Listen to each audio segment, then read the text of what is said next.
Welcome, welcome to our session this morning. I am absolutely thrilled to be a part of the session, because I need you all.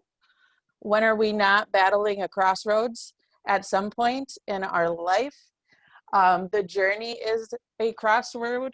And so I am absolutely thrilled to hear all of your insights and your wonderful wisdom and see how we can just do this a little bit better with hopefully a little less suffering, if I can say. Speaking for myself, we have a spectacular group here today. First, I want to introduce, well, I suppose myself. Not everybody knows me. My name is Vanessa.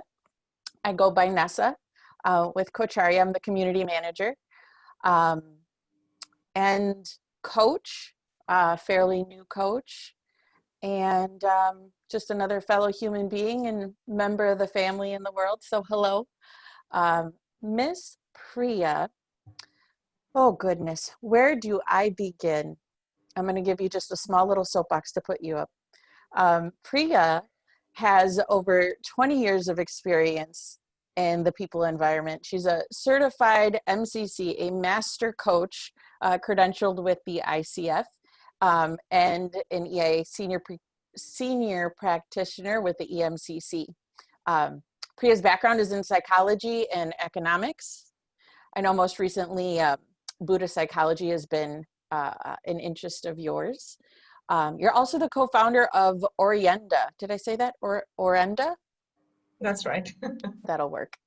It's a Center for Leadership Excellence. And you really focus on developing work with corporate clients, yes? Specifically focusing on emotional intelligence, women in leadership, and life transitions. Priya's also been associated with Coach Arya for the past 6 years as alumni and a mentor coach, and has mentored almost 200 learners towards ICF credentials. Whew. Miss Priya, everybody, welcome. Thank you, Nessa. Thank you so much. I'm not sure if I'll do justice to the other panelists who are equally fantastic, who are here with me, but I will try. So welcome everyone, lovely to have you all on board. We are going to be talking about how we navigate crossroads, and hopefully we will have this discussion and be able to offer you a framework by which you can navigate your crossroads powerfully as well as gracefully. So that's the agenda, and we are going to be asking some questions and a lot of sharing in terms of personal stories from all the panelists that you see here, Sanjay, Sharanya, and Olya. And we hope to garner the wisdom from their own experiences and what they have to share for you to help yourself navigate your own crossroad, right? So thanks, Nessa, and thanks to Kocharya for helping us think about what we need to do today at a time when the world is at crossroads, right? And we always believe that change begins with a question. So I have a question for the audience. It's a poll, and I would like all of you to answer this question. Nessa, could you just set that up, please? So the question here is, there are 4 options: career, parenting, relationship, leadership. Which of these 4 is a significant crossroad for you at this point in time, currently? So go ahead and click, and we will see the results of it shortly. So like I said, every change begins with a question. And so we are here to initiate a change. And the first question that I have is, what does a crossroad really mean? What does it mean to be at a crossroad? All of us at some point in our lives have been there where multiple possibilities look equally good, but we have to choose one. and we are often struggling to figure out which path is the best one for me. And it is sometimes quite a difficult situation because there are multiple things that play on your mind, and you have to consider so many things before you make your choice. So I'd like to invite our first panelist, Sharanya Ramesh. Sharanya, I'd like to hear from you as to, you've moved from being a student to a short corporate life and then back to being a student, a design student, taking up at that point in time quite an unconventional path of study. Right now in London, doing her master's in the Royal College of Arts. Do share with us what your journey has been in terms of the crossroads that you have had to navigate. Um, Thank you for the question, Priya. I think for me, my crossroads were very career focused, where I had to make a choice between choosing in the beginning when making a decision about my profession. I had to make a decision between the conventional professions that were foolproof, and I knew that they were feel safe in a way, and a slightly unusual an unconventional choice, but one that I was more passionate about. The decision that I made was definitely met with some concern because obviously, my inner circle who was concerned for me, they wanted the best for me, and the path that I decided to take, that of design, was at that time very new, and there was no clear or visible outcome as to where I'd end up. So it took a lot of believing in myself in order to pursue this path. And I was lucky enough to have, a family that was very supportive about this. Later on, I slipped into the professional life, and I got a cushy job, and I started slipping into a rut where I was feeling uninspired, but I still felt like I could do so much more with my life. So it was a very difficult decision to sort of get up and leave that stability behind in order to pursue my master's. So I think that sort of sums up my journey.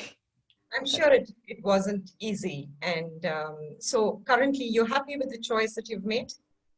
Yes, I think that a lot of the decisions that I made were like the big decisions in my life were emotion based, in that I would ask myself, would I be happy doing this in a few years?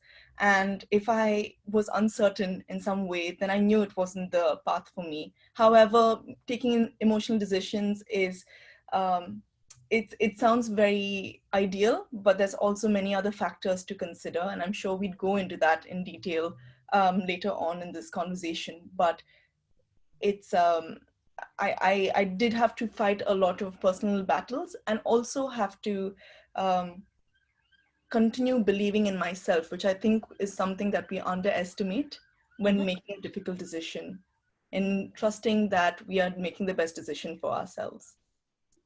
Yeah, trusting yourself is and believing in yourself is really key here, especially in the times of uncertainty, right? Thank you. And I'd like to invite Olia. Olia is an international tennis player, and she moved on to being a corporate leader for a long time, and then a big plunge completely out of that space into being an Ayurveda therapist and our coach. Olia, your life seems to have taken multiple twists and turns. What was that like for you? Yes, sometimes it felt like being on a boat in the ocean, to be honest to you, and not knowing, am I going to make it to the right shore or not? Mm-hmm. And it was, but as I was reflecting back, before our webinar today, how my ability to make choices have evolved. Because in the beginning, let's say when I was still in my late teens and I made the decision to move from, you know, former Soviet Union to United States, just as the wall, you know, the Berlin Wall was taken down. That was really a choice of not much thinking. It was a gut feeling that I wanted to expand. I knew I needed to go and experience. I couldn't explain why. I wasn't considering the risks of, you know, going away across the world from my family and, you know, really with no safety and going in the unknown. But to me, that was not even an issue. It was almost like the kind of the formula was, if it looks fun and adventurous, just do it. You will figure it out later. But then I realized, you know, as of course, with that, I made a lot of mistakes and, you know, there were encountered difficult times and, you know, all that came later. But then, let's say years later, when I had to make another choice, and then I was moving, you know, from United States to Italy, or, you know, I was making choices about doing my MBA or not doing it. So those choices became much more difficult to make, and that formula that I used in the beginning, just do it and then figure it out, didn't work anymore. Okay. And then I was thinking of what's going on, and I realized that the more stakes are in place, you know, now that I've gained something, I've gained like a status and certain position and certain amount of wealth and certain amount of, you know, friendships, I am afraid to give it all up.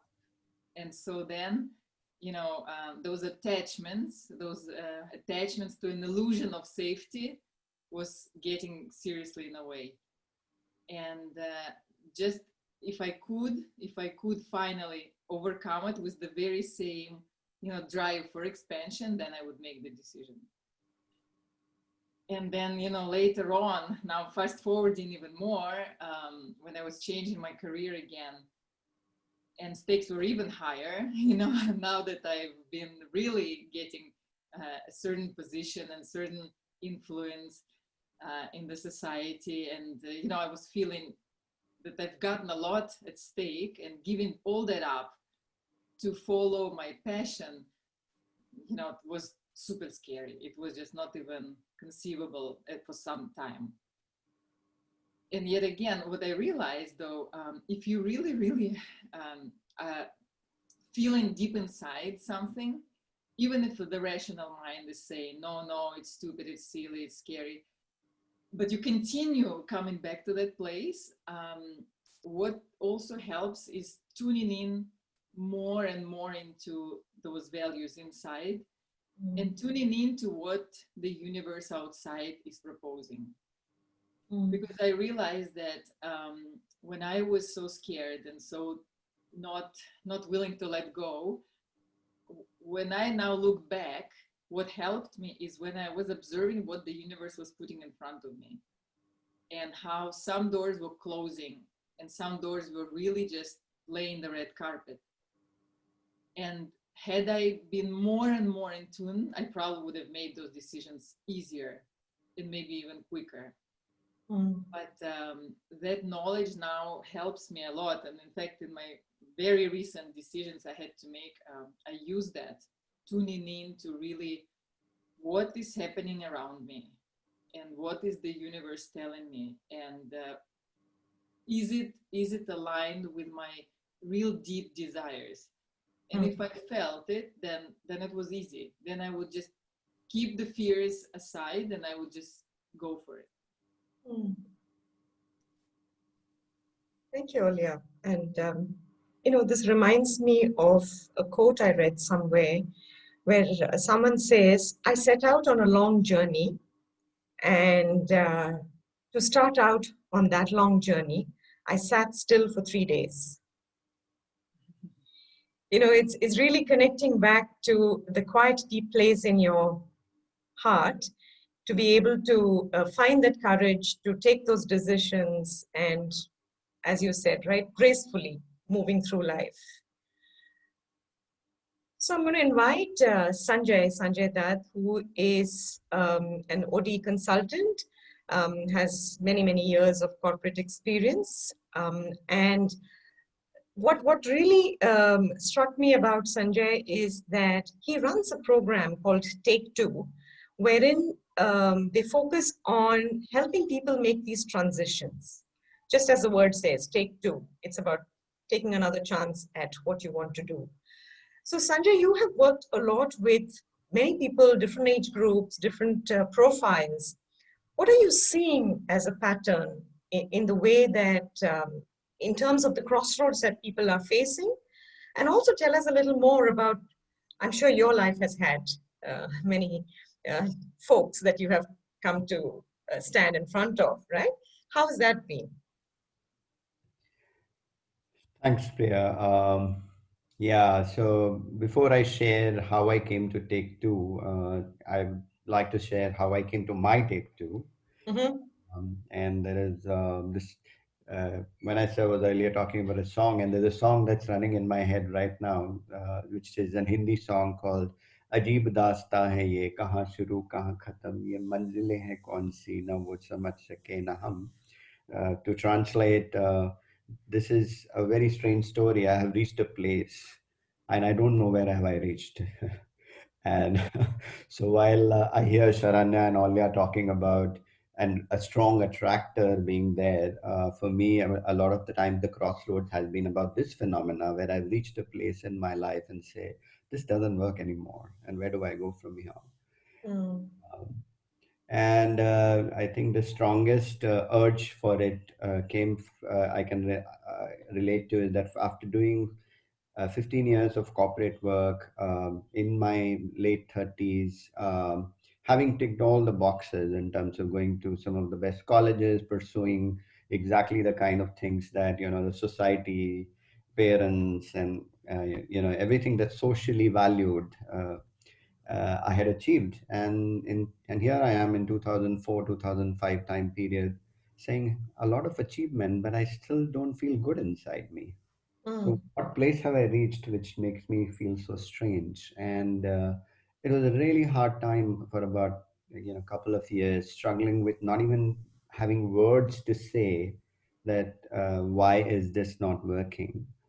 And that led me to an exploration of asking the quintessential question that many coaches help with: who am I? So I went in search of that, followed many paths: psychological, intellectual, spiritual, to really figure out, that who am I and what's my path about.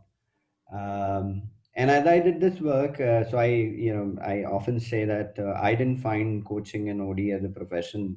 The profession found me, because as I did this work for myself, people said, "Hey, look, you seem to have an aptitude for it." So here I am, 15 years later, doing the same work. The longest I have been loyal to anything in my life, and uh,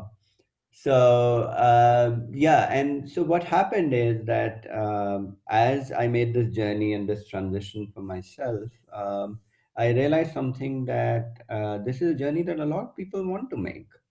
um, and uh, and they friends, colleagues would come and ask me saying, you're leading a life that's so different, that's determined by your own self in some sense, and that attracted them. And For me, it was something that started as a personal journey to see it reflected in the eyes of others as something that's meaningful for them, is what led me to create Take Two about 3 years back with my partner Meet Mattu. And the two of us uh, came to the conclusion that the world needs this work, where we all stand at crossroads at some point of time. And you know you asked me that, so what are some of the patterns that I see on what kind of crossroads. uh, so uh, some of us reach a crossroad more from a career angle, saying, which is what was happening to me. And you ran a poll just now, so I could quite relate to that. Some of us reach to it from a relationship angle, saying this relationship doesn't work anymore, or this kind of context doesn't work for me anymore. So it may be at the work or at home. Then some of us come to a crossroad also from the kind of things that uh, Sharanya and Olia talked about. There's this strange attractor. There's a calling that's out there, which is hard to name. But when you wake up at 3 a.m. in the morning and saying, "What the hell am I doing with my life?" And there is so much that I could do. So all of that discussion and all of that is also what we discovered. As we ran, the multiple batches of Take Two. So this is where we are. We are still on a journey of finding this out, of what it takes to have a life that is more self-determined. So, so to me, to us, Take One is the life that's given to us, as it was given to me, like in my story, it was given to me by others.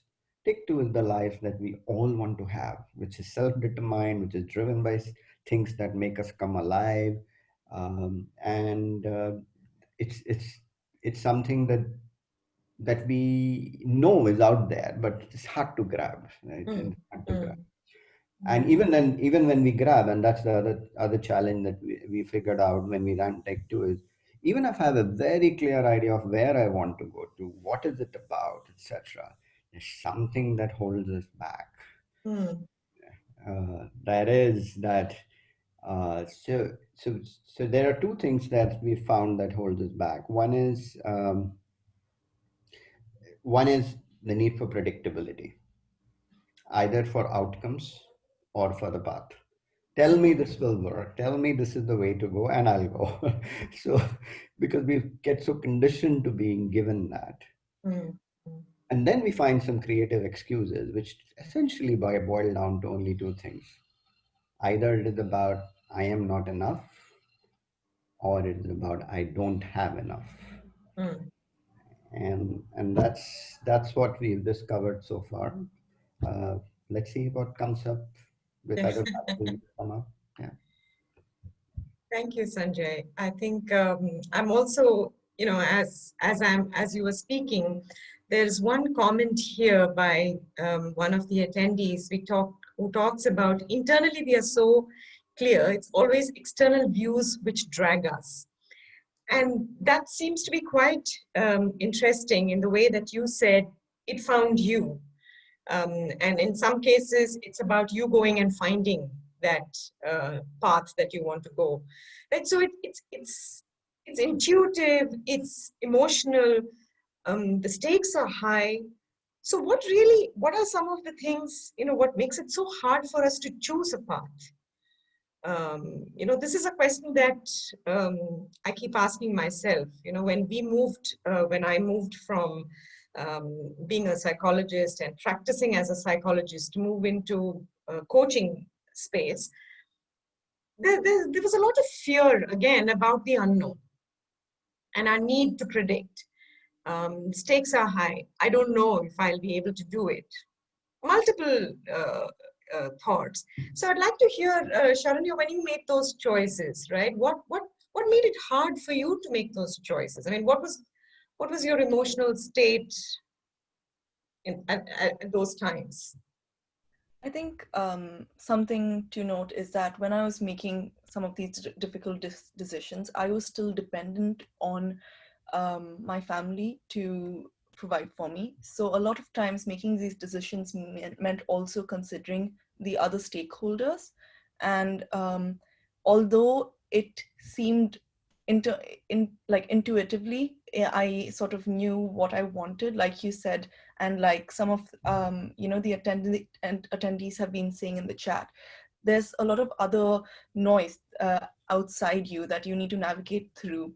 So I think feeling that pressure of taking a risk but still having to be dependent on somebody else to be your safety net, and the fear that it might not have been the right decision and therefore might take you a few steps back, but also because you're dependent, it affects other people around you.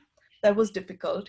Also, I think as somebody who is still young, there are lots of different contexts to consider. the cultural context of where I'm from, but also a context of the new world, a world that's constantly changing.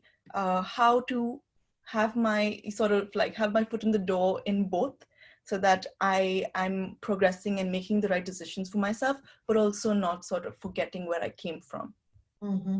Mm.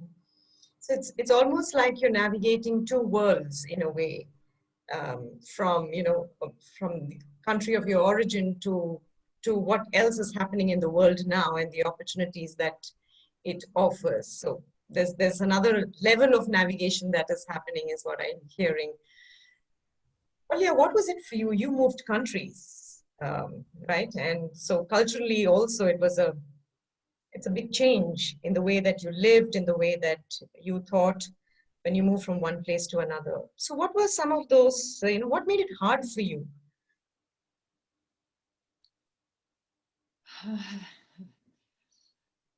To me, well, first and foremost, because I left behind my family, my friends, let's say, the stability I've had. And I was, 20 years old, and I went across. At that time, there were no cell phones. There was no, one letter from Russia to United States was taking 1 month, one way, and then another month to go back. So clearly I went and I cut off all the communication, real-time communication. So what was difficult for me is that I found myself on my own. Mm. And I found, not for the lack of the fact my family was always supporting me morally, but physically, they couldn't decide for me day to day or, anything from that matter since I was 20 years old. So I found myself alone. And to me, that was very scary. And I found that I need to survive. To me, it was like going back to basic instinct of I need to survive. I need to provide for myself. I need to realize myself. I don't even know who I am. All I know, I am, a professional tennis player, now found myself in the United States, and I am just like any other 20-year-old kid around the block. Only I don't speak English very well, and I don't know this country. And I need to figure it all out. Mm. And then my choices became, all aligned with how do I survive here? And that worked actually for a while.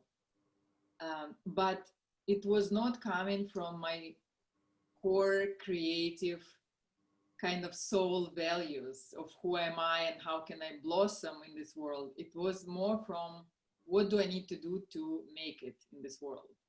Mm. Mm. And as years were going by, I was getting very successful because I was super determined, and I was, determined to do anything and everything to make it. And my choices were easy for me to make because they were along that path. But the more I was going there, the more I was becoming unhappy, and that's when the dilemma came. I was thinking, what's wrong here? I am working as hard as I can, and I'm reaching great successes, but I'm getting more and more unhappy. So something is definitely off here. And that's when, I'm talking now years later, I started to work with one coach. I didn't even know what coaching was, but somehow universe brought it to me. And that's when the coach was asking me, what do you really want? And I had no answers, because all of a sudden I was blank. And that's when I realized, okay, I need to restart all over and rebuild my life all over, now based on different questions. And then choices became harder in a way, because they were no longer coming from my mind of I need money, I need safety, I need, whatever I need to survive. It was like, what do I really want? And like Sanjay said, who am I to start with, and then the whole snowball started to kind of roll. And this is when, again, with the huge help of the coaching, the lady that was coaching, the two of them with some years apart, but they were really bringing me to think about thinking from within. And it took me years to reprogram my mind to start thinking from that place. And I'm still not there 100%. I'm still learning to listen to that voice, but it's becoming louder and louder and louder. And what I found is that when I sit down to make those decisions now, I still have a lot of fears. I have huge fear of letting go, huge fear of jumping in unknown, huge insecurity to face. I mean, all of that didn't disappear. But when I sit down and I just quiet myself and I say, okay, which voice is talking now? Mm. And it could be my fear, it could be my insecurity, it could be whatever. It could be my mother-in-law. I don't even know, because those voices, they're all there, right? And I try to distinguish and say, whose voice is this and whose voice is that? And what is he trying to tell me? And then I ask, but what is it really, really, if none of these voices, if they were all happy, and they were just kind of quiet, what is it that I really, really feel I need to do? And that's when I get to that level, that's when I know the answer. And I write it down quickly before it goes away. And then that's when I then know what to do. Then I can deal with the fears because, okay, that is there. But at least I know now I connected to myself and I will go and make decision from that point. So to me, coming back to your initial question, the formula, the process of decision making has evolved 360 degrees.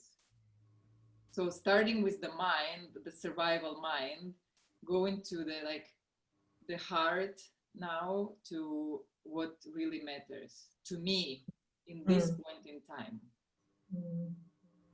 And so, and not only to me, like what is needed for me and others around me. Because that's, I realize that is also quite important to consider. So, Olia, hearing you speak about, how you navigated your fear, really, it was about that, which helped you to make those decisions.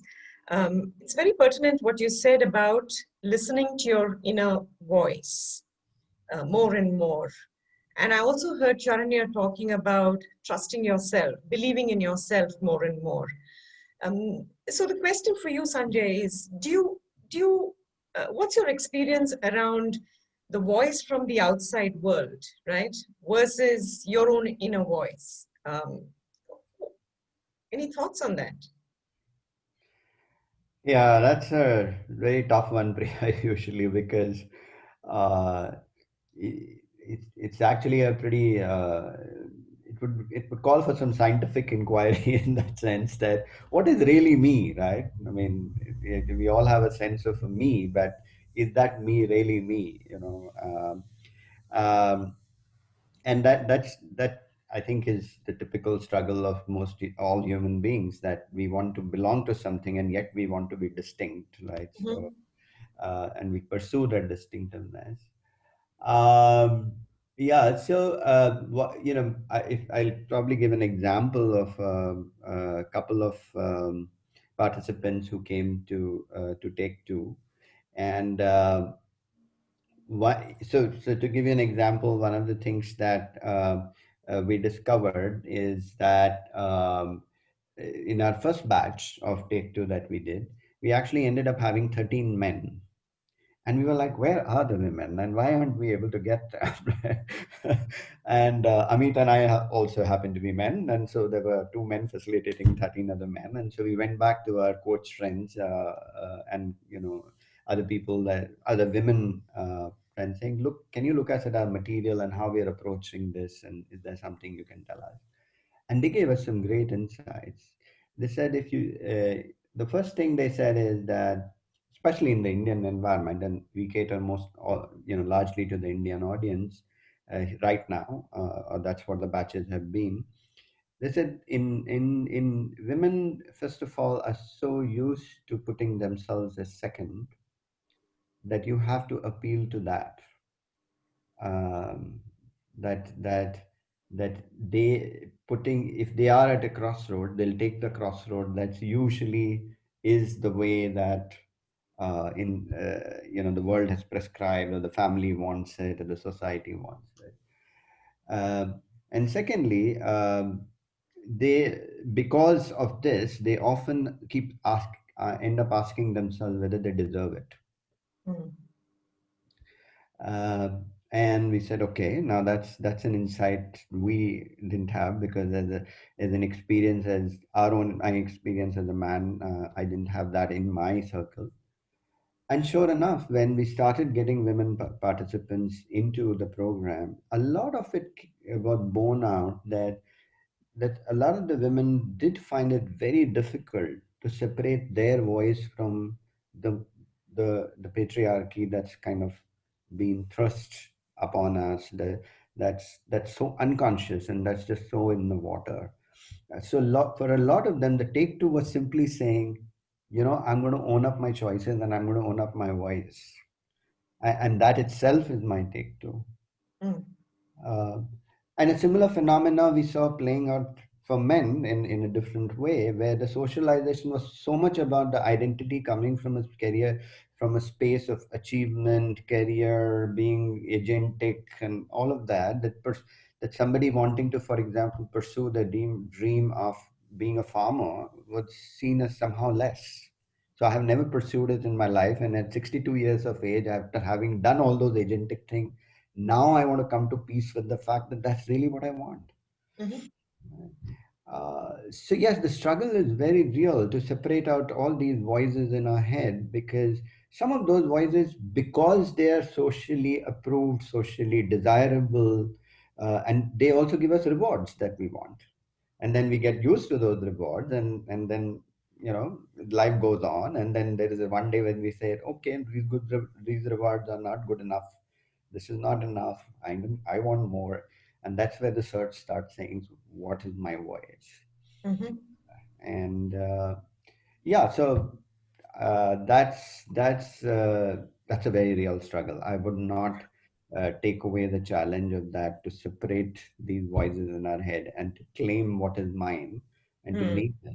name it, and even more importantly, to live it. So when Olia and Charanya were sharing the stories, I'm like, yay. So living it, yeah. Living it. So I was reminded of this a little dialogue between Alice in the story Alice in Wonderland with the Cheshire cat, right? So Alice asked the cat, um, oh, where does this road go? And the cat asked, where do you want to go? Yeah. Alice says, I don't know. And the cat says, then what does it matter which path you take? I think it really brought to life for me as I was thinking through this topic, how pertinent that question is that the cat, Cheshire cat, has asked Alice.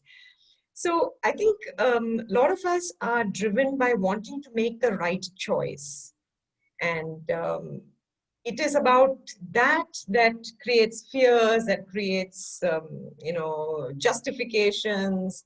We don't hear our voice, we hear the external voice louder than our own, and all of that. So I was thinking, so the more important thing really here is not about taking the right decision, but it's really about getting the clarity on the purpose of what is driving this decision for us. Right. So quickly, if you can, just wanting to hear from Sharanya, what really drove this choice of moving back to being a student? I hope this answers the question, because I was just thinking about what Olia and Sanjay was saying and what you contributed as well, Priya. I think as you were all speaking, I was reflecting on the impact of making a decision and taking that risk. Mm-hmm. And I was thinking to myself, why did I take those decisions? And I remember, you know, being not, I mean, yes, I was keeping myself busy externally. I think I was doing all right and I was doing fine. But I think when I looked into myself, I wasn't happy with the person I was. I didn't really recognize myself. I was taking decisions for myself that weren't healthy because I felt like subconsciously I was in an environment that didn't bring out the best in me either. And I didn't like who I was becoming. So I think it was more um, definitely an emotional decision that, just wanting better for myself. And that came from taking a stance, as in deciding that I wanted better for myself. Okay. So wanting better for yourself would be one of the drivers. That's the clarity that of purpose in your mind, right? Yeah. And as I had mentioned, I asked myself, and this is something I think I was told by my parents, and it's quite it's a lesson that I take forward, which was asking myself, will I be happy doing this in 5 years? Because at the end of the day, I have to live with myself. Nobody else will have to live with me. So if I'm not doing something that brings me joy or helps me grow, how can I be somebody who provides joy or helps somebody else grow? Mm-hmm. That's a very powerful thought, that it starts from you and extends outward. Yeah. So if Olia, you are able to say one thing that has driven your, has given you a clarity of purpose, what would that be? What was the clarity that you had? To me, it's like a red thread going through all my life that now I think back. All the decisions were based on my innate need for expansion and learning. Mm-hmm. And so I realized when I asked myself, like, what was the driver there? Why did I do that? Because there were some decisions I still, I don't know how I found the courage to do them, but I asked myself why. And the purpose was very clear. I need that. I want the experience. I don't know if it's the right choice, wrong choice, if it will bring me happiness or misery. I want the experience. And so, and before I was doing that unconsciously, but now when I connected it to my value, and my value is learning. I'm like a lifetime learner. I love to learn. And so to me, it became very clear now why I was doing those choices. Mm-hmm. So yeah, to me, that's it. So it really comes down to the fact that if you have a clarity of why you're doing what you're doing, what we're saying as purpose, it makes it a lot easier for us to negotiate with ourselves, firstly, and then also to negotiate with your ecosystem, which brings me to the point, So remember a quote in Bhagavad Gita, which very loosely translates as, if you are both your friend and your folly. So it brings me to ask you, Sanjay, what does it take for us to take ownership? So we've made a choice, right? We've got the clarity of purpose, and we're not saying a purpose which is larger than life or anything. It's just the purpose for that particular decision. And the decision can be right or wrong only in retrospect, in my opinion. At that point in time, we don't know. So what does it take to take that ownership and say, okay, this is where I'm going? Yeah, so um, I'll probably go back into my own story again a little bit. So that when I went into the journey of who am I was just being reminded when, especially when Olia talked about her sitting with her fears and how at every moment every crossroad that comes through. So when I was at this crossroad, one of the biggest fear that I had was I was often offered the feedback that despite having a lot, I actually used to be constantly whining is the word. and it took a while to realize that one of the things that blocks me from owning up my new future is because I am wedded to a certain misery because it's familiar. Mhm. And that really was hard to let go of. Mm, mm, The second thing that I discovered that the arrogance of my own self-reliance. mm,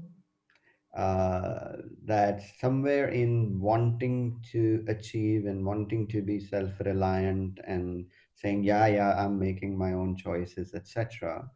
I think I stopped. Uh, I was blind to, in some mm, ways, the contribution to what a lot the world around had given me. And I think the third thing that's connected to the second one is because I didn't have the gratitude for it, or didn't have even in my radar saying that who I am today are not only my choices, but choices that supported me and made me. I found it very difficult to take help. mm, Asking for help was such an anathema to me, because it was almost like being this, you know, self-reliant, achievement-oriented person is what all of us need to be. And especially in the Indian context, I think that's very, again, becomes very important. We are very relational people. So not asking for help would also, not let me take ownership, because then I would think only from my own resourcefulness. mm, And that's where the whole thing of I don't have enough or I'm not good enough. Well, here's a whole set of people who have contributed. Here's a whole set of people available to you right now. And mm, can you access this relationship capital? Can you access what you have built over a period of time? mm, Uh, so yes, so I think what helps take ownership is really one, letting go. So as you know, there is that saying that a boat is safe when it's in the harbor, but that's not what it is designed to do. that's right. And so setting sail is the first thing, right? So becoming aware of it and saying, yeah, I am going to set sail and let go of that past, that familiar misery. And I think the second piece of it really is saying that I'm not alone. Mm, That this crossroads is not about, any crossroad is never about walking alone. In fact, in Take Two, we brought in a whole lot of structure around how do you engage your stakeholders, how do you navigate and negotiate with them, so that you can live your choices, because we will never be out of a context. There will always be a context. So mm, how do you navigate with that? And interestingly, when our participants go and do that, they often find such nuggets of surprise there, saying that, wow, I never knew somebody believed in me so much. I never knew I have this talent and this person sees in this. I never knew I made a difference to so and so's life. And that takes up their sense of ownership even further. right. Right. So Nessa, I want to just pause here and check with you. What does the poll say? What are most people struggling with, or what are the crossroads that they are facing? Yes, I will actually share the results here. Hopefully Mm, everyone can see. So primarily over half of the group um, is struggling in some way on their journey with regard to their career. Second place was relationship. mm, Third being parenting, and last leadership. Really interesting. yes, and I think more than more than anything else, the pandemic has thrown up this career as a big one here. I think VUCA at its best, if you want to call it that. Yeah. So I'd like us to just move on. And when we say that one is, what would really help us to navigate is have clarity of purpose, whatever that might be. Two is taking ownership. And three for me is about, all this is fine about being aware and taking ownership without the action. It means nothing, right? So how do we rise ourselves And what does it take for us to really act on what we believe in? So I'm going to just open this question to the audience, and I'm looking for some answers from them as to what does it take to act on your choice. Nessa, would you help me with that? Yes, I put that question in chat. Okay. So how do you get yourself into action once you've made a choice to move forward in a crossroad? So what, in one word, okay, here there's some answers coming in. Okay, just do it, says Vivek. Courage and conviction. Perseverance, resolve. Just go forward. Faith. Core values. Yeah, we did speak about that. The values guiding us. One step at a time. Yes, Vinita, letting go sometimes. Letting go of things that are not working for you is also an important one. Dedication. Announce it.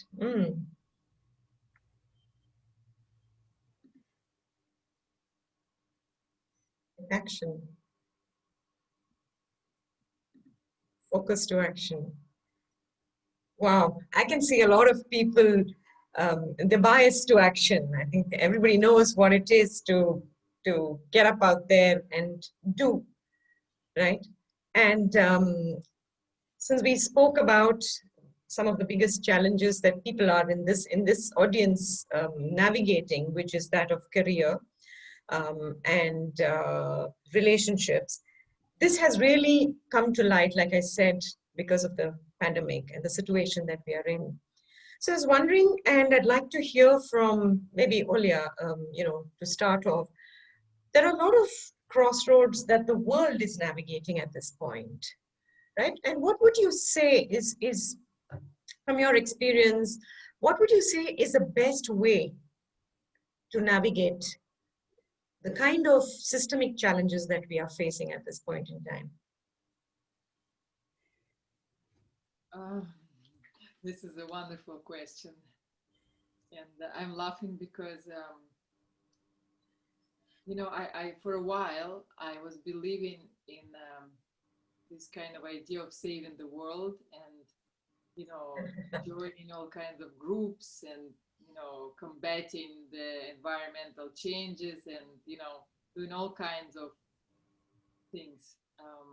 And then I just realized, the more I was actually, researching and studying about life and who we are and what is it all about and how the universe works, the more I realized that in reality, the whole world we live in is inside ourselves. So how we feel, how I feel, is I contribute to the world with that. My energy is contributing to the energy of everybody else.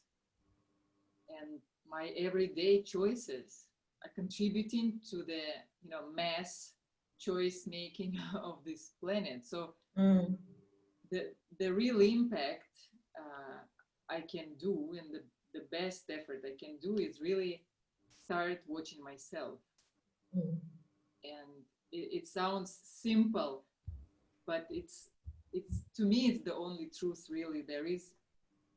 If I choose to be happy, healthy, shining light to people around me, and just choosing not to, pollute around me, and my intentions are clear, and my intentions are for the best of whoever I encounter, that's what I contribute to this world.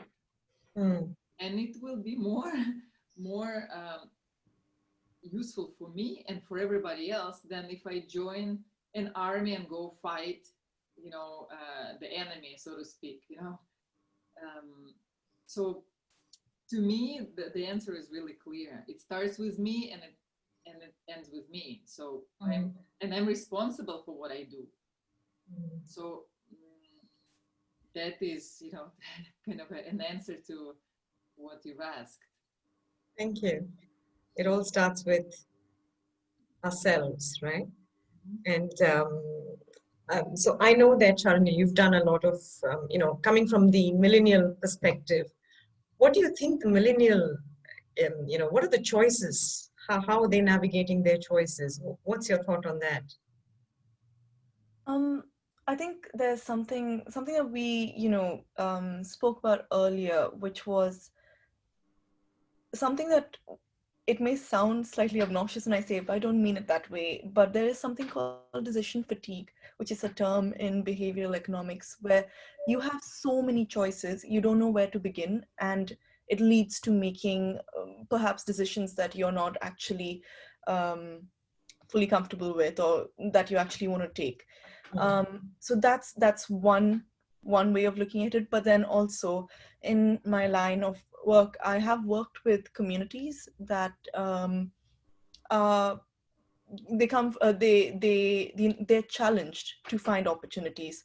So a very interesting term that somebody that I was working with came up, he shared with me, was the idea of the poverty of opportunities. So a lot of people not knowing what was out there because they didn't have access to these opportunities. So I think as millennials, we are in, it's quite a paradoxical situation, where on one hand there are lots of choices, but then on the other hand there are lots of communities and people who don't know that they can make these choices. So I think um, something that I've learned is to learn, and this is what, and I won't put it as beautifully as Olia did, but the idea of just prioritizing yourself. And um, well, from personal experience, it's quite addictive to be nice and kind to yourself. And taking these doing these acts of self-love really do help you over time make better decisions for yourself. But also where you can, it's if you are in a position where you can share your stories with other people, it's a beautiful opportunity to impart in the opportunities that anybody can have if they know about it. I don't know if this necessarily answers your question, but I think in terms of choices, this is the current situation. That's beautiful.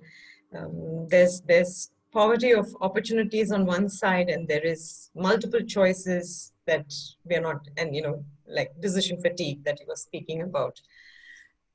So Sanjay, again, what is that one thing you think we can do to make this world a better place in terms of the choices that we are making? I quite agree with what Olia said in terms of changing ourselves is changing the world.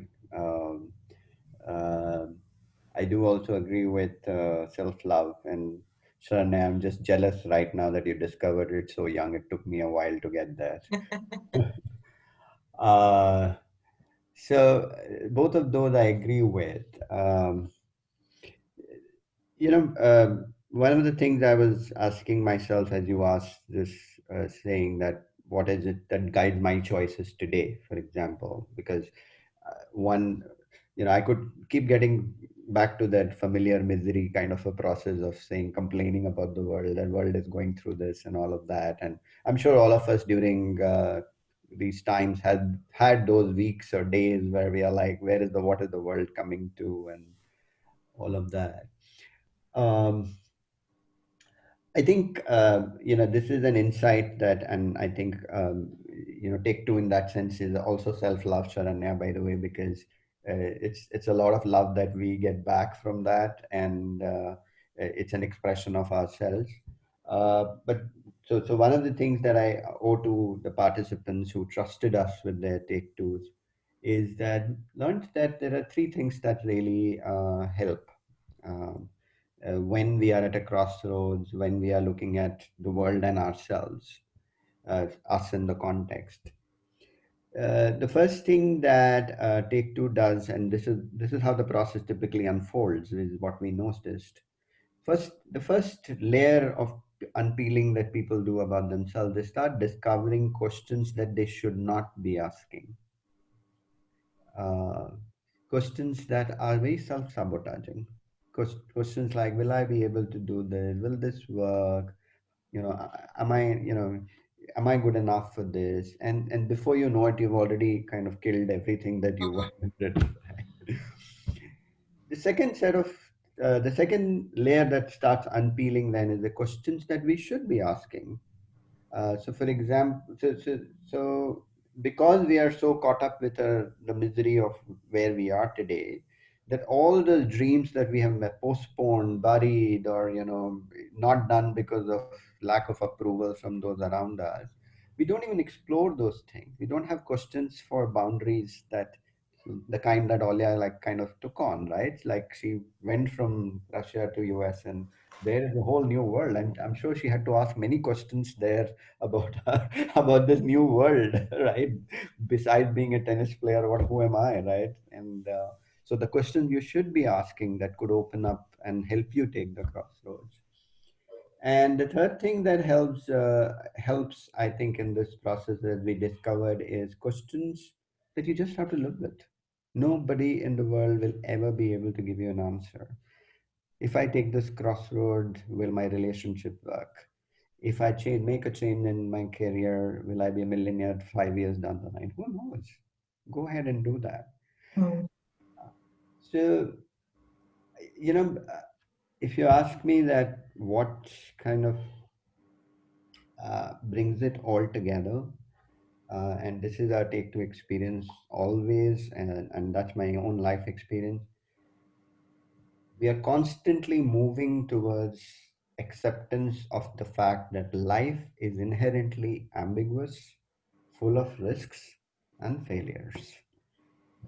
The faster we come to an acceptance to that, the more alive we feel. And that's the paradox of living. Well said, Sanjay.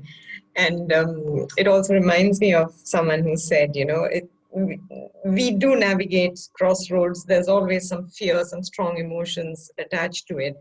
And we still go ahead, not because the fear has gone away. It's despite the fear that we choose to move forward. And move forward with taking complete ownership and acting on it with intention. I mean, it's not just an idea. It is something that we are really putting our heart and soul to make it work. It's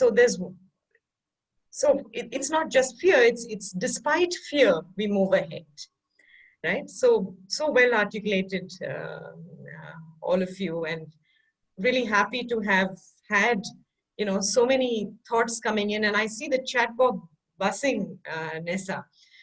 So let's open up with some reflections, and if there are any questions from the audience, would love to take that up. Yeah, absolutely. The chat has been going absolutely nuts. I love everything that everybody's sharing. So I'm going to go all the way up. Earlier, there was a conversation, or excuse me, a comment that I wanted to get us back to. And there's so many comments, so forgive me, it's taking just a second. I believe it was something surrounding questions to ask ourselves. I think it was Andrew that had shared here. Where are you? Okay, here we go. So in your experience, to all of the panelists here, what are the most important questions to ask where we are at, I think, in the crossroads? And Andrew, you might maybe expand on that if I didn't hit that out of the park there. What are the most important questions for us to ask at the moment that we find ourselves in a crossroads? So I'm going to just, invite the panelists. Any of you wish to take this question, want to answer? Is it directed to anyone? Yeah, Sharanya, please go ahead. Go ahead, Sharanya.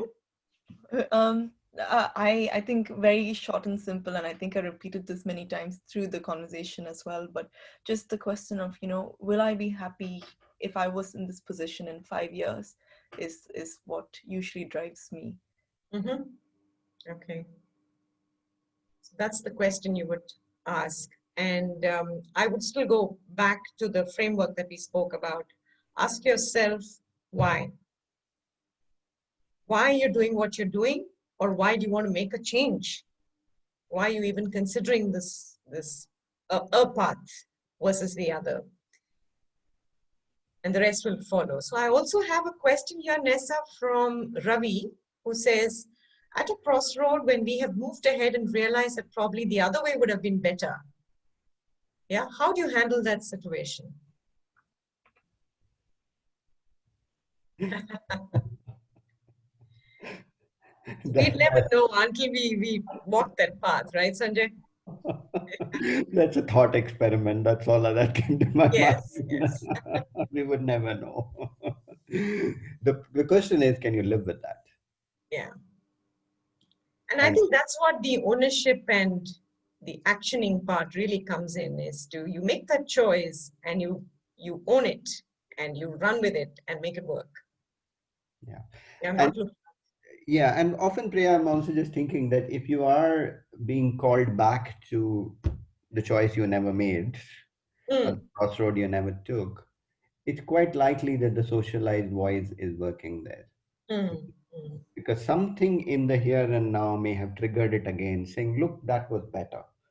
mm, So it becomes a great escape rather than dealing with what's happening in the here and now. lovely. And as you Yeah, hear that, Olia, what's coming up for you? I was just going to share that I personally have made a lot of choices where I realized short while after that it was not the right choice, and I regretted it, and I was in pain and regret and all kinds of negative spiraling, only to realize even later in life that universe finds the way to get you where you need to go, whether you're aware of it or not. And sometimes the choices you make that seem to you wrong because they become difficult or they become uncomfortable, or life takes all of a sudden a kind of downfall that seems to you a downfall. But later on, it all starts to make sense. And in my experience, all the things I've done that seemed to me like a disaster at the moment, later on, I looked back and said, oh my God, thank God, because I know why it happened. Because I got something much better that I couldn't even imagine. And it took my life to a whole new level or turn or whatever. But in the moment, and that moment can last weeks or years, I don't know. Yeah. It depends how quickly you can just say, okay, chapter closed, I'm here, now what? And you start, like seeing what's now. Yeah. But I guarantee you that if you start looking at that what's now point versus, oh my God, what have I done? You will see where life is taking you. And it's usually always to a better place. Beautifully said, Olia. Lovely. I have to agree with what Olia said about everything happens for a reason. And sometimes you don't really see the reason immediately, but sometimes in the long run you do. You see it all sort of coming together. Yeah. I had a question actually for the other panelists about, following up from what Olia said about failing. In your experience, does failing ever get easier?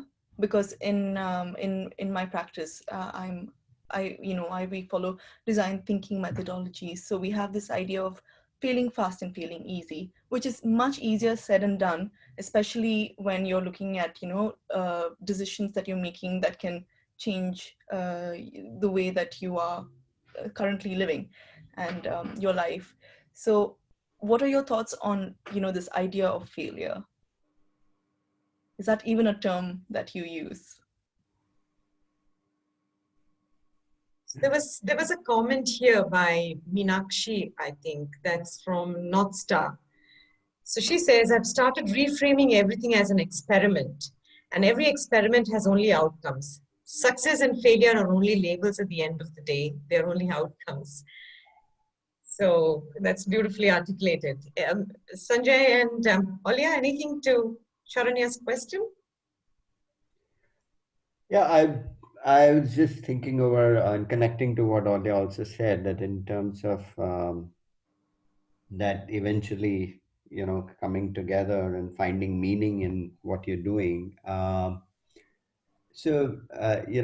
One of the things that I learned while we were designing our Take Two program was that it's not so much success and failure that gets you success or failure, but it's actually the concern for success or concern for failure that gets you there.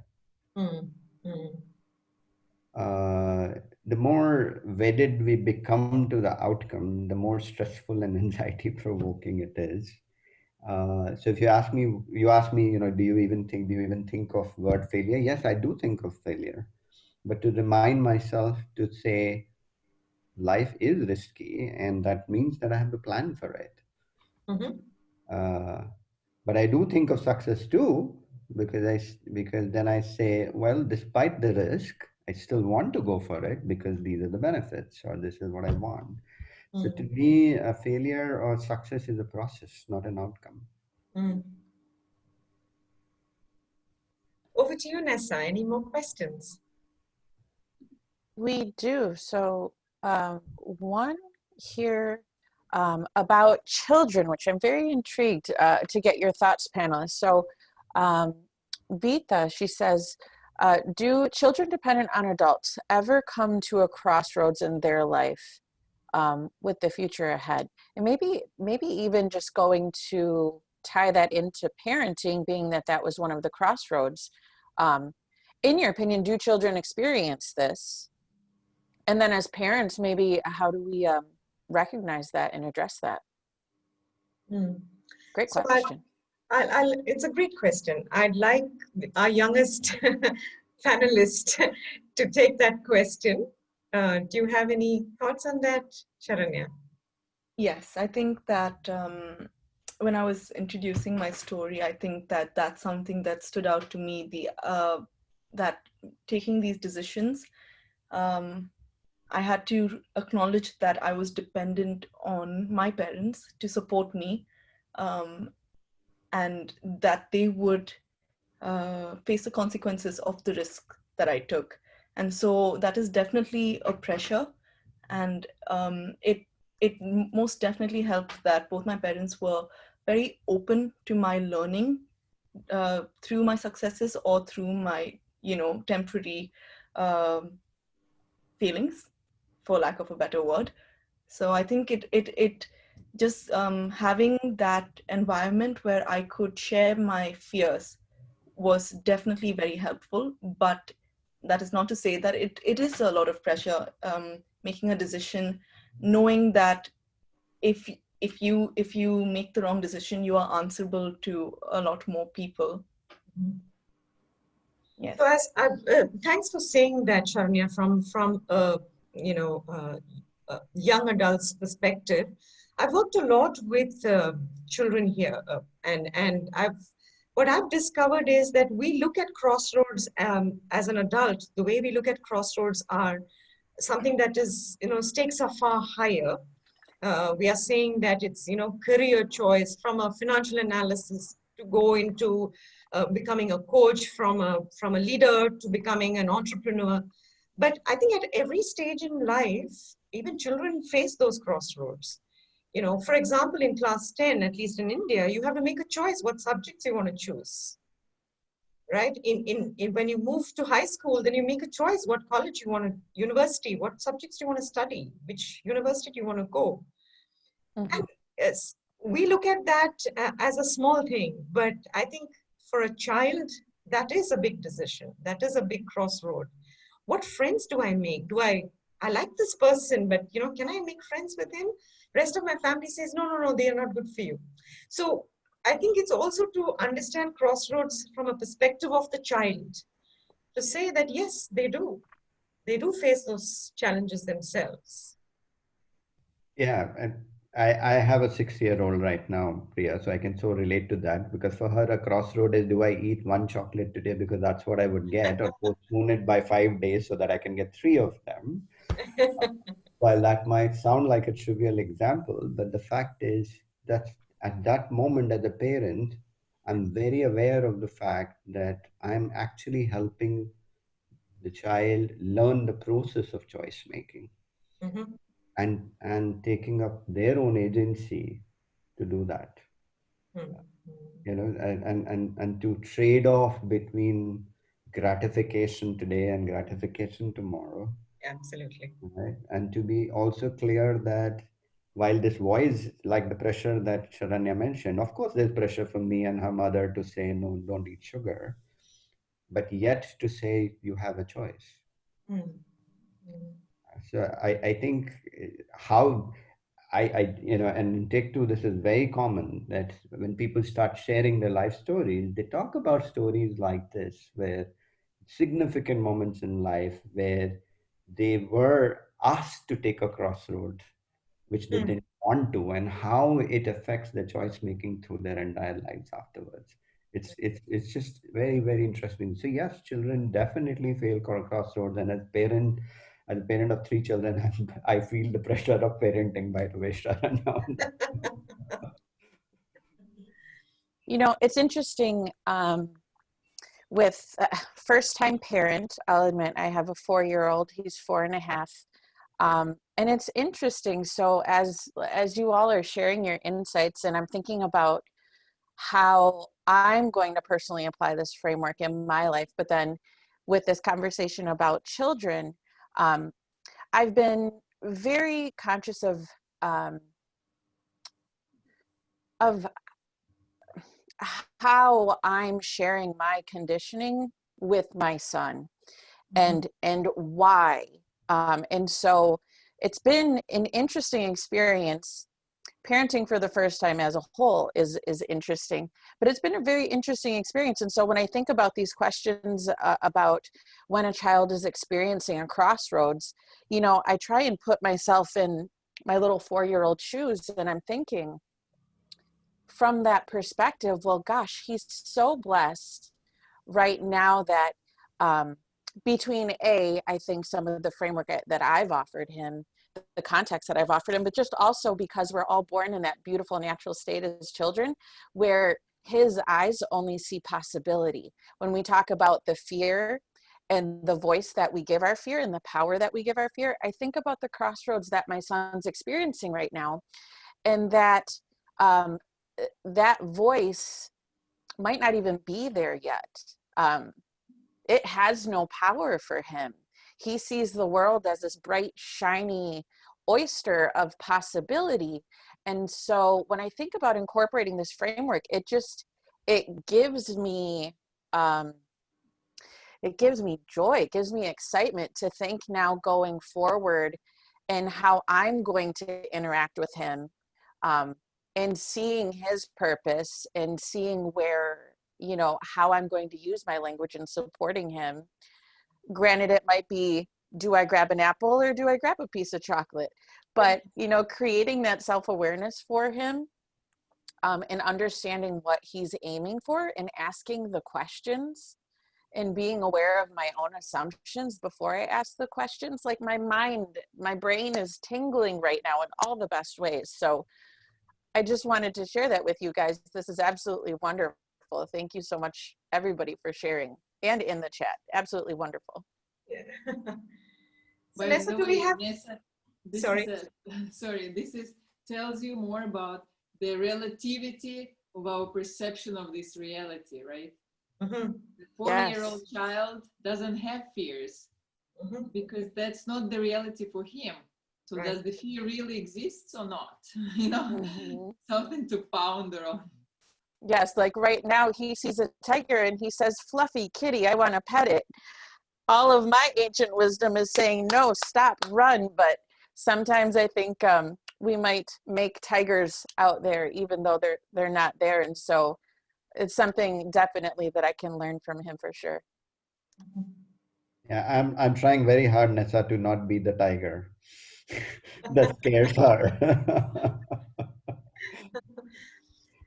Nessa, do we Let have me, time for one more question, or where are we? How are we yes. doing? So let's take a look. We're just about at our 10 minutes. I did launch our second poll, so it looks like most everybody has voted. If you'd like to take a look at that, I can end that here shortly. And then just taking a look in chat, again, this chat, I'm going to have to read it afterwards too. It's just phenomenal comments.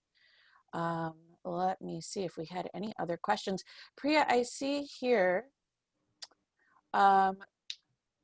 Vinitha said, we can learn from how children take decisions on the crossroad and how, what can we learn from how children take decisions on the crossroad and how they respond to the outcome? Because again, the comment about seeing them as fearless. Was that a question? I'm just Yes. The question is, what can we learn from how children make decisions on the crossroad? I think they're just so intuitive. And as they grow up, I think that is completely put somewhere in a dark corner, that it, the rational mind, the logical mind just kicks in, and we take away what is very intuitively they relate to. I think that is something that's so precious. And later on, at some point, like the hero's journey, we reach a threshold and we say, okay, now let me connect back to my intuition. And then it's a whole hard work to be able to, remove those, defilements, if you want to call it, and connect back to that intuition. So I think they're just so powerfully intuitive. If we can just let them be, I think intuitively they know what to do. If I may I add also, there, I would say it's also they're inventive. They're very inventive.